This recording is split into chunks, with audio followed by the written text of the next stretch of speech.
Perkembangan investigasi pemerintah Cina yang menyebutkan warganya yang berada dalam pesawat Malaysia Airlines MH370 bersih dari dugaan pembajakan. Sementara penyelidikan polisi Malaysia kini difokuskan pada seorang teknisi pesawat yang ikut dalam penerbangan. Pencarian pesawat Malaysia Airlines MH370 telah memasuki hari ke-9. Dubes Cina untuk Malaysia, Wang Huikang, menyatakan warga yang berada di dalam pesawat tersebut tidak terlibat dalam aksi pembajakan. Setelah investigasi menyeluruh, tak ada bukti-bukti yang menunjukkan keterlibatan penumpang Cina. Putus asa dan frustasi masih dirasakan para keluarga penumpang MH370 di Cina. Mereka kecewa karena informasi yang mereka terima terus berubah-ubah, sementara pihak Malaysia Airlines terkesan menutup-nutupi penyelidikan hilangnya pesawat. Keluarga penumpang bahkan ada yang mengancam akan melakukan aksi mogok makan untuk mengecam ketidakjelasan informasi yang disediakan oleh Malaysia.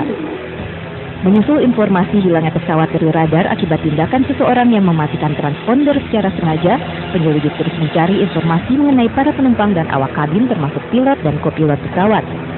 Seorang penumpang yang juga teknisi penerbangan bernama Muhammad Khairul Amri Slamat yang ikut dalam penerbangan MH370 kini menjadi fokus penyelidikan.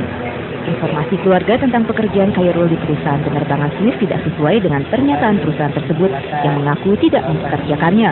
Namun keluarga Khairul membantah anaknya terlibat jika benar pembajakan terjadi di pesawat, karena Khairul tidak menunjukkan perilaku yang mencurigakan. Penyelidikan kini juga masih dilakukan terhadap ratusan penumpang lainnya.